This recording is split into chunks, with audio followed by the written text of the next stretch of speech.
Mahalo, my sweet, sweet Brava babies. We are live, we are lit. Welcome to Be Brava Coaching. I'm about to bring on my dear friend, Katy Dolle. She's a filmmaker, she's an actress, she's a mental health fucking advocate. And she happens to have had her birthday. So this is a very special Be Brava coaching experience. Here is Katy welcoming in.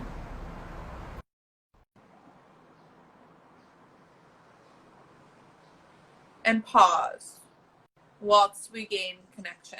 Hello, my darling. Hi! Look at your little sunflower top. Who knew? You know, I've just realized that because I don't get to go out that much now when I run my errands, I put an outfit on. That's just like my grandma Lydia in Italy. That's like very old school. Yeah, I guess I'm old school now. I don't know. I enjoy it. I love it. It's an event now. Yeah, I put on like some cute little bell bottoms. I put on some platforms. I'm like, today's my day to look glamorous while I'm at the CVS. I resonate on such a level you could barely understand, but I think you do understand because we get each other. So I'm going to give everyone, all the viewers, a little framework so they know what the fuck's happening. Sure. All right, cuties. So a lot of you have been wondering, what is it like to be in session with Talia Brava? Do I get spanked? Do I get walked on? Depends how much you charge, right? So today, I'm going to be sharing with you a little inside experience. Generally, in a Be Brava coaching experience, my alter sets it up. We talk. We have a nice time. Then Brava comes in and amps it the fuck up. Okay, cuties? Yes. We're just going to go straight to the meat of the party. This is a little mini session. We're just going to get right into the Brava portion where Brava comes in and really just blocks through all those barricades because Katy doesn't fuck around. She doesn't waste her time. She's a woman of action, and that's why I respect her deeply. And so we're just going to get right into the fun part of a session with me. Ooh, we're going to fuck right away? Yeah, we're just going to get right into it. Okay, but I want to share with you, Katy, one little secret surprise before we get into it. So I found this book on the street, and I'm obsessed with it. Okay, it's backwards. What does it say? Something relationships? The Secret Relationship book. It tells you all the relationships in your life. So, nice. Being that Katy's birthday was last week, it was this week. It was on Tuesday. Oh, okay. Tuesday. I don't know what day it is. It's super chill. No one knows what day it is. Don't worry about it. Now.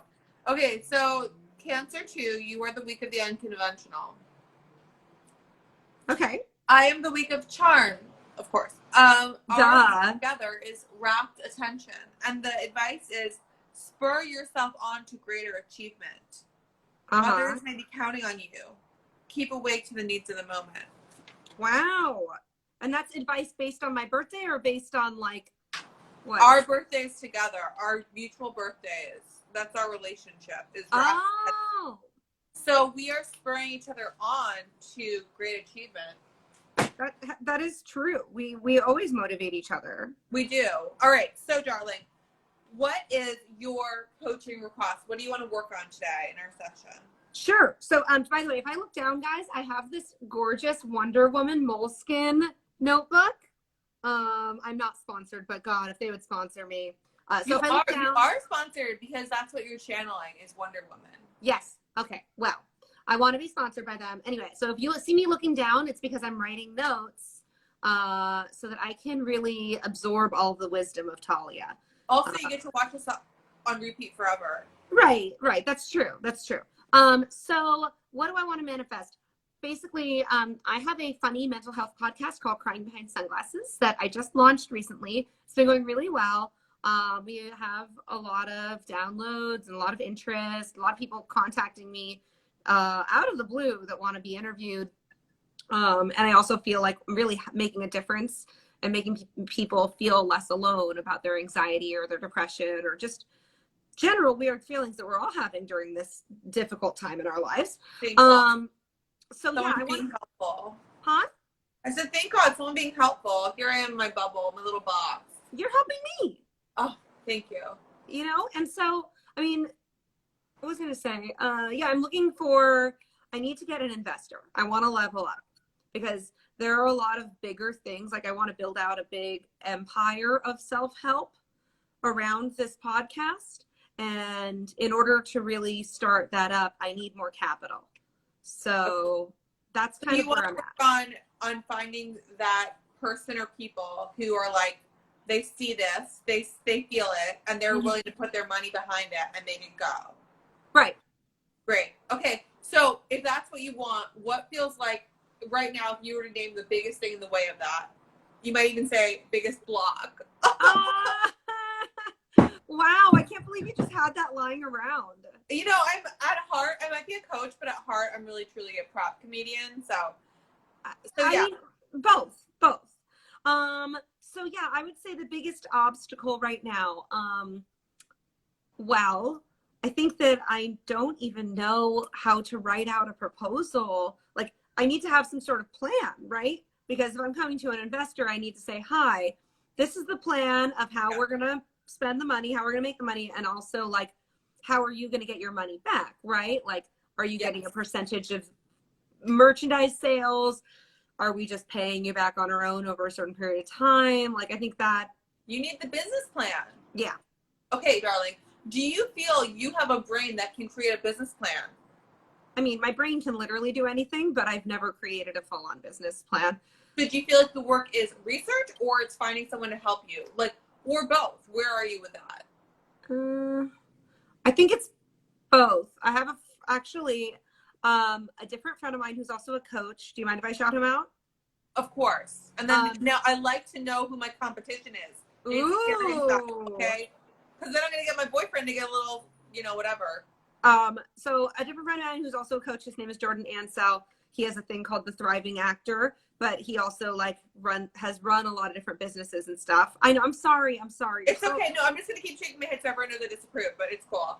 Well, anyway, he has very good business sense, and he has advised me before with contracts and things like that. So I might approach him and ask him, like, hey, do you have an example of a business plan that you can show me so that I can, like, look at it and then maybe do my own? See, that is so brilliant, because we don't have to invent the wheel. All we have to do is add that little sparkle, add that little filter, which I'm loving here, right? So take something that works and then then bring the creativity on top of it, rather than starting from scratch with, like, how do I even? Because the thing is, as you said, I love what you said. My brain can literally do anything. It can, and why don't we utilize it for, like, what you're extra special at? So what do you feel like when you're given a platform, like, say, a formula, what do you feel like you as Katy bring to the table to make it even better? So if I'm given, like, I'm like, confused about the question. So say you have this, like, template of a business plan.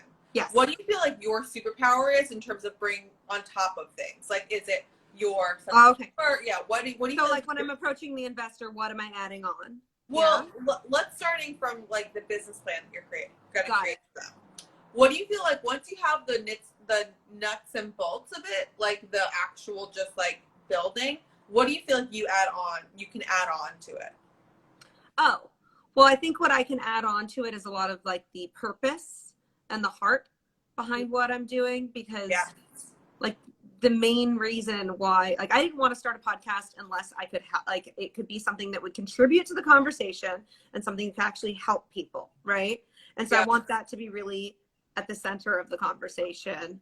Not like I'm trying to run a charity, but just that this has, like, I have very altruistic intentions with what I'm doing. I genuinely, this is because it's something that I struggle with. You know, I have anxiety. Heart surgery. We're doing heart surgery right here. I want you to expose your heart to this community, because this is what we're going to have to do with investors. You're going to have to go to some dude who's all he's thinking about is the bottom line, and you're going to have to open his heart. So right now, the only way to open their heart is open your heart. So Katy, share with the community, what does this mean to you? What does being able to share these stories and have these conversations mean to you?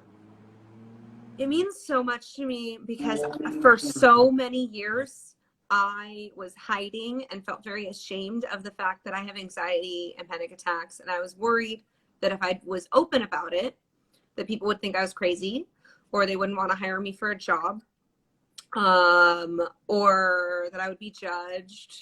And it's been really beautiful, because what I've seen is, once I started being open about it, I've received nothing but, like, so much love and understanding, and other people who are also struggling. And it just makes me feel like, oh, okay, I finally found my calling. I found my purpose in this world, that I can open up these conversations. Because I remember at first I was like, oh, maybe I shouldn't do this because I'm never going to be better. Like I'm always going to struggle with this stuff, right? But someone told me it's like, no, you're the guru of this thing because you struggle with this thing. If you were perfect, no one would relate to you. Yes. Right? That is like a hard one to learn too, right? That's that Brené Brown shit. That's when we actually bridge that connection. Is when we actually show that that we're not Superwoman. Yeah. And we are Superwoman because we're not Superwoman. Because we're doing it in public and showing our humanity. It's so hard though. It's so hard because I go back and forth. I still will have like a full week where I won't post anything on Instagram just because I'm like, oh, I feel so weird. I feel weird. I feel weird. I feel like nothing I'm going to say is going to make any sense. Or like, I don't want to tell people how I actually feel, you know, and I'm trying to get rid of those feelings, but it's. Yes. And there's the like, this boomerang of like shame where it's like you feel shameless, you go out there, you give it, and then there's like a shame response that can happen like a week later where it's like, I shared so much. Oh my God, I'm so vulnerable and scared. Yeah. And I think just the more that we practice the going out and the greater that we become comfortable in the discomfort of, yeah, I'm going to feel exposed after I do that. And like, I might have a few days where I feel weird and like I want to hide, and that's okay too. Yeah. Yeah. No, that's really, really powerful. And yeah, I think that I have been hiding even before I was doing this podcast because I was working as a freelance film editor for 5 or 6 years, even though my real dream is to be an actress, right? Yeah. And I just got tired of being behind the scenes working on other people's stuff, but it felt safe, you know, because once I start putting myself out there and my face and my voice out front, that's vulnerable. That's hard. Yeah. But what I'm hearing is that you really have found something that is, you know, this has been a big deal for Brava too, because I finally like started sharing a message beyond just trying to build my brand. But like you found something that is it's worth feeling uncomfortable for because you feel like there's a service and a purpose that is bigger than any sort of like minor discomfort or extreme discomfort that might be caused by the work. Is that what I'm hearing? Yeah, no, I would say that that's accurate. I mean, I think that first off, I'm surprised that Talia actually has a higher calling besides serving herself. It's crazy. I have this new entity now channel, Nada, Dismantler of Brava. So I like actually have 2 gods, and one of them is like actually has personal truth to speak. It's crazy. Wow. Wait, so what are their names? Nada. Talia Nada Brava. I have a new Instagram handle. No, I noticed you had a new Instagram handle. Thank you. I was about to be like, are we even friends? I'm sorry. I thought that it was a middle name or something. I didn't understand what it was about. Talia is me. Nada is Dismantler of Hyper Ego. Brava is the Hyper Ego. So Brava is still like streaming through me real hard in this coaching conversation because we need to find you an investor. That's a Brava mode. But Nada is like the one who's like, and also we are not. And right, because Nada literally means nothing. Nothing. Yeah, she is nothingness. Got it. Okay, well that makes sense.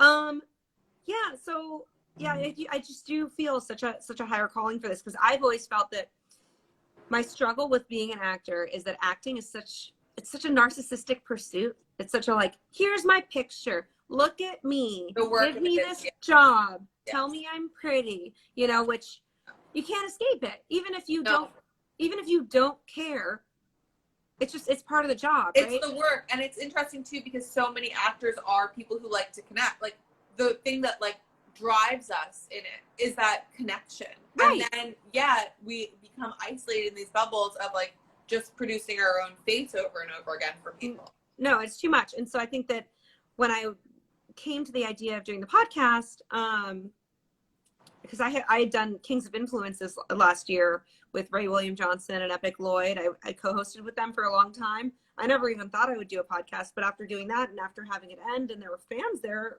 asking me what I was going to do, I was like, all right, well, I guess I'm going to do a podcast, but I definitely don't want to do one about acting or filmmaking. I want to do something that is new and fresh and also is something that I'm passionate enough about that I won't quit. Because I do that sometimes. I'll start something and then I'll quit. Yes. Like, yeah. All right, so what we're going to do right now, because we know your heart is like so clear, your mission is so clear, I'm going to start playing like into the role of this potential investor. Okay. I want to know, okay, so like, and I'm going to be kind of rude, There are a lot of fucking podcasts in the world. How is your podcast going to be building this bigger, larger business? So let's get real about that. What does it look like? And right now, Katy, I want you to bullshit me. Like, you might not even know, but just say some shit and we'll figure out what you end up using and not using. Like, you know, maybe there's merch, maybe there's not merch, but just pretend like as if you know for sure what it is. So right now, I have someone who used to work for the Ellen Show who is building out a much larger website. We're going to have functionality where there's an entire forum where all kinds of people can come and share their feelings. We're going to have merch. We're going to have weighted blankets, sleep masks, candles. We're going to have yoga mats, all self-care branded stuff that people are going to want. It's really good. In addition to every single episode guide that I write out, which is very detailed and great blog entry, there will be links that are Amazon affiliate links. So when someone recommends a book, it takes them to that book. We get a percentage of that sales. What else as far as money? We're seeking out ads and sponsorships for the actual podcast. So there will be commercials on the podcast. And I think there are very natural partnerships with self-care things such as Headspace or Insight Timer or any of those other meditation apps, Calm, that would be really easy. Or also, I'm trying to think, there's meditation apps. I want you to pause for just 1 second because as an investor, I just need to reflect back to you that you are in the industry. Like the industry of the 2020s and beyond is spiritual personal growth. That's high. That's why he's here too. You know, so you're so right the fuck on in the moment. And like your altruistic calling is meeting the market in a very beautiful way. So you will get the stats on the personal development market and put those in your deck so they know that it's expanding rapidly. What I'm hearing is merch. I'm hearing is affiliate partnerships with all these different companies. Yes. I'm hearing also that your ability to synthesize and just you're just like your content creation goes well beyond the podcast. And then the forum, the community. No, it's a whole empire. And the community is really important. I mean, even before starting the podcast, I started a private support group on Facebook that has almost 400 members now without me really trying to invite anyone. People just keep inviting their friends. And that's been a constant source of inspiration for me because I can see total strangers posting about their very deep, dark feelings and supporting each other. And that's so beautiful. And I want to build that on a really big scale so that people feel safe talking about mental health. And also, Katy, I want to reflect back to you that the reason that for my being a member of that group, what I see is when you post, you're posting not just to be a leader or to be a shiny picture of someone, but you're in the field with everyone. You're like, hey friends, I feel this way. Does anyone have any thoughts? And because you as the leader have led with that vulnerability, everyone knows that's what you're here for. Like that's what we go there for. And it is the most, through Corona for myself, it's kind of the only group on Facebook that I found actually relevant and like actually supportive. Thank you so much. Seriously, everything else I just need to plug my shows. Yeah, I mean, listen. I mean, Talia, I do allow you to promote in there, but only once a week because I know you would restrictions. I won't because listen, Talia Brava babies, you know Brava loves a good promo, and I do, and I love to see her face. But I was also like, I want to make sure that my members that they really love you. And if they see it every single day, they might get tired of you. I want to make sure, Katy, you should be my manager. Everyone else is trying to promote. How do I promote? It's like, how do you stop promoting? Can you stop promoting? Because people are gagging. No, I never said anyone was gagging. I was trying to help. I know, but what I'm saying is I'm saying that advice to myself. I'm just hard coaching myself that some people need to learn to promote and some people need to learn to promote less. It's it's selective. You can put 100% of your energy into one thing, or you can split it off and you're putting 10% of your energy into 10 things. It's not going to be as powerful. And this is what we're hearing. Katy, this is what we're hearing. So from the outside, it might appear that you are launching a podcast, but you know that business brain knows you're launching a whole network. Yeah. You're launching a community on a real world, because that's such a fucking buzzword. Everyone's trying to have their own cult. Hello, bitches. But you truly are already creating a community based on real conversations about people doing the thing that actually builds community, which I'm finally learning, share their fucking vulnerability. Yes.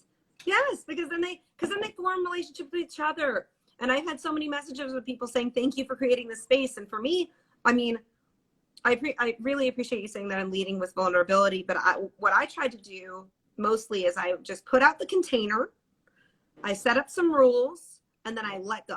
Like, I try to be very hands-off with that group as much as possible, yeah. because I don't want anybody to think that I'm trying to be like, I'm the best, or like you're curating how the conversation goes. There's a lot of like hard touches that are happening over the internet, and then people have to come on and be like, I'm sorry, I didn't curate this conversation well. No, people are free to express and share and connect. Yes. Yeah, no, my only rule is basically like, don't be a dick, you know, and try to stay on topic. And those are mostly the rules. I think there was one other rule about not vague posting, because some people, unfortunately, with depression, some people will post things saying like, I'm done, or that's it, you know, and that's too scary, I think, to post in a group like that without any further explanation. Trigger warning, suicide, so sorry. But like, you know, the group is full of a lot of concerned people who are used to interacting with each other. And so if someone posts something like that, it's not helpful, you know? So I don't want to censor anyone, but I think that what I did encourage people to do was, instead of vague posting, like, write out your whole problem while you feel like you're done, you know? And if you write out the whole problem, then people can help you. Yes. Or if you don't want to write out the whole problem in the group, then call 911 or call the suicide prevention hotline. Yes. So that's kind of where I came out from it, because that was a really hard moment in the group, because I had a lot of people messaging me about this guy who did that, and I was calling him and everything. He ended up being fine. He's just a person who struggles with depression, but I had to kind of figure out a way to elegantly say, like, I don't want to censor you, you know, but I want to make sure that we're all building a community that everybody can trust each other and feel safe. Hey, Katy, I have a really strange question. Where'd you get your boundaries? Because they seem to be so strong. Like, you seem to be a person who is able to support without overstepping to the point of depleting yourself. Am I projecting? Do you need to work on boundaries, or do you feel really strong in your boundaries? And if so, how? I feel very strong in my boundaries. I think it's because of the way that I grew up. I had to be an adult from like birth. So my brother has autism, and even though I'm a year and a half younger than him, I was in a single parent household until I was about 6. So I really had to look out for him and had to be put into that role, like I said, pretty much from when I was born. So I had to set a lot of boundaries with him, because we would take him to therapy, and we would have to participate in whatever the therapist wanted us to do to help him. And and I think also from my mom, she started her own company when she was like 23. She's a stockbroker. And so I just saw like a really badass business lady, like doing what she needed to do. And so I had good role models, but I think also just, I've been put in the role of nurturer, or like, I wouldn't say community leader. That's something I've done as an adult, but like I've always been kind of the glue that holds my family together, and everyone calls me when shit goes wrong. And I have to know, like, I'm very good at detaching, because if I let survive, either that or you wouldn't be here. Like, you wouldn't be the strong person if you hadn't learned that. Yeah, because if every time they called me with some sort of drama or whatever, and I just fell apart, then I wouldn't be able to help. Yeah. Well, this, my darling, is your destiny. It's very clear this is your destiny. It's very clear that you're lit up in a way that is based on something beyond any sort of like egoic, like desire for whatever that drives us into delusion. This is your destiny. You're on your work. It doesn't mean it's the end, but it means it's like you're on your fucking path, and this will lead to the next thing. Yeah. So with that knowledge, what does it feel like is the next step that's going to help? Like, we just threw that block away, which was you feeling like maybe you didn't know how to like Make a proposal. Yeah. So what feels like a next tangible step to get closer to being able to like approach an investor with like 1,000% confidence? Sure. Well, I would have to research like where do we find these people that have money, right? I need to start making lists of people I know who are either friends or friends of friends, and like, okay, who's someone who has money, who is a fan of my work. Yep. You know, maybe. Well, I give you one tool, which you've done at my house. This is not a Brava's. I'm going to put it away because there's lots of like secret celebrity crushes. Okay. That's okay. But yeah, so it's like a circle. It's the map thing we did at my house. Oh yeah. Okay. You put yourself in the middle, and then you put like on the very edge, like the very perimeter, put like the biggest, like, oh my God, I would just like pass out. I'd be so excited if I got in a room with this person. And then you start putting people maybe who are a little closer into your sphere of influence. And basically you're going to map out yourself to everyone you could possibly dream of ever meeting. And also include on that list people who are in your life who might know people who are in your life who you might be able to get advice from, have like a conversation about. Basically, you just map that shit out. And you make it fun and colorful. And I always use like different colors for like people who might be connected to each other. And then oh my God, wait. You're going to die. You're going to die. Look what I bought. Like literally just now at the drugstore. I bought a bunch of coloring pencils. I'm not even surprised because we're psychically connected.